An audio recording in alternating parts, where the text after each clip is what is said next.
휘청이던 우리 조선사들이 부활의 나래를 펴고 있습니다. 새해부터 수주 낭보가 잇따라 전해지고 있고 LNG 생산 확대에 따른 운반선 발주 기대감도 강합니다. 특히 기존 조선업계 빅3 체제가 빅2 체제로 전환되면 이에 따른 체질 개선 효과까지 기대됩니다. 자세한 이야기 경제산업부 김혜영 기자와 나눠보겠습니다. 김 기자, 이 LNG선 발주에 힘입어서 우리 조선업계 부활이 기대가 된다고요? 네, 비온 뒤에 해 뜬다더니 불황의 늪에서 허우적거리던 국내 조선업이 드디어 청신호를 켰습니다. 연초부터 반가운 수주 소식이 잇따라 전해지고 있고요. 특히나 액화 천연가스 운반선에 대한 기대감이 강하게 떠오르고 있습니다. 이 액화 천연가스 최대 수출국인 카타르가 60척에 달하는 LNG선을 발주하겠다라는 계획을 내놨는데요.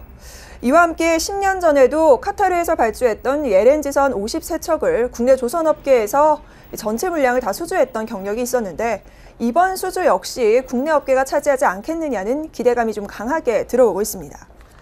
지난해 전 세계에서 발주됐던 LNG선 운반은 76척에 달하는데요. 이 가운데 국내 조선사가 무려 66척을 수주를 했습니다. 대단한 성과로 꼽히고 있는데요. 수치에서도 알 수 있듯이 그만큼 LNG 운반선에 대한 우리 조선업의 기술 경쟁력이 강하다. 이런 부분들이 이미 반증이 좀 된 셈입니다. 현재 카타르를 필두로 해서요. 전 세계에서는 LNG 생산 능력 확대에 박차를 가하고 있습니다. 그에 따라서 LNG 운반선 발주는 늘어날 것으로 전망되는데요. 이른바 LNG 운반선의 절대 강자로 불리는 우리 조선업계에서는 그야말로 희소식이 아닐 수 없습니다. 네, 이렇게 LNG 운반선 수요가 늘면서 업황 회복에 대한 기대감도 나오고 또 지난해 한국조선업이 세계 선박 수주 1위를 달성하기까지 했는데요. 하지만 일본이나 중국과 같은 막강한 경쟁국이 있기 때문에 마냥 안심할 수 있을까 하는 생각도 드는데요. 네, 그런 이야기가 속속 나오고 있는데요. 사실상 판도는 기술력이 가릴 것으로 보입니다. 박무현 하나금융투자 애널리스트 같은 경우에는 원천 기술에 대한 이 차이를 무시할 수 없다면서 격차는 더 벌어질 것으로 보인다라고 밝혔는데요. 전 세계에서 한국만이 유일하게 선박 분야에서 원천 설비 기술을 현재 보유하고 있습니다. 경쟁국인 일본이나 중국은 이 기술을 보유하지 않고 있는데요. 실제 저가 경쟁으로 밀어붙이던 중국 조선업은 품질의 한계가 속속 드러나고 있습니다.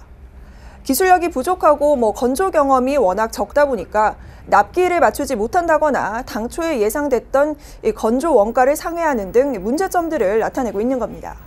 이와 함께 이 절대 강국으로 불렸던 일본은 스스로 조선업을 축소를 했습니다.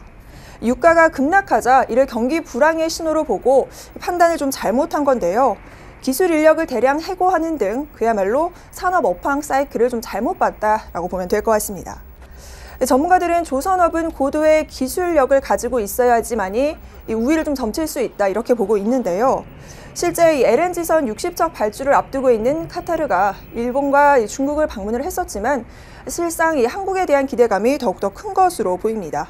아무래도 이 한국 조선업이 LNG선 기술력에 있어서는 보다 독보적인 경쟁력을 지니고 있기 때문에 이번 수주 역시 한국 조선사가 따내지 않을까 업계에서는 이런 기대감이 강하게 들어오고 있습니다.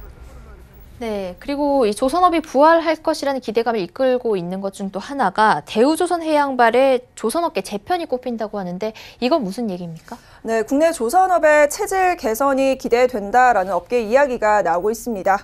현재 현대중공업이 대우조선해양 인수에 나서면서 국내 1, 2위 업체들이 합쳐지게 되는 건데요. 그야말로 메머드급 조선사가 이제 만들어지면서 글로벌 시장에서 우위를 선점하는 것은 물론이고요. 위상과 경쟁력이 상당히 높아질 것으로 기대가 되고 있습니다.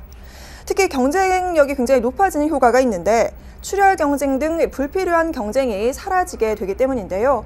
당초에는 국내 조선 업체들끼리 수주 전쟁을 좀 벌이면서 가격을 너무 낮게 설정하는 등 그야말로 제살 깎아먹기식의 출혈 경쟁 등이 빈번하곤 했습니다. 또한 이 기술력이 높아지는 시너지 효과도 기대된다는 그런 반응들입니다. 대우조선해양이 같은 경우에는 쉐빙선이나 잠수함 등 특수선과 관련된 분야에서 굉장히 강한 기술력을 보유하고 있는데요. 현대중공업과 이제 이렇게 함께 조선업을 좀 영위하다 보면 현대중공업의 기술력 강화에 도움이 될 것이다 이렇게 보고 있습니다. 요즘처럼 업황이 바닥을 치고 이제 다시 사이클이 좀 돌아가고 있는 상황에서 조선업이 재편이 된다면 한국 조선업의 제2의 르네상스가 펼쳐지지 않겠느냐 이런 기대감도 조금씩 나오고 있습니다. 네, 그동안 조선업이 힘들면서 조선 기자재 업계도 많이 힘들었는데요. 조선업이 살아나면 기자재 업계도 좋아진다고 기대할 수 있을까요? 네, 사실 당연한 수순이죠. 조선업계 체질이 굉장히 약해져 있었는데 이제 좀 반등하고 살아나면서 기자재 쪽에서도 굉장히 반색을 표하고 있습니다. 조선 기자재 업체 쪽에서 이제 인력을 충원해 나서는 등 좋은 소식들이 좀 들리고 있는데요. 선박 엔진 부품을 만드는 선보공업이 5년 만에 50명의 공채를 모집하고요. 또한 파나시아도 올해 70명 이상을 채용한다라는 계획입니다.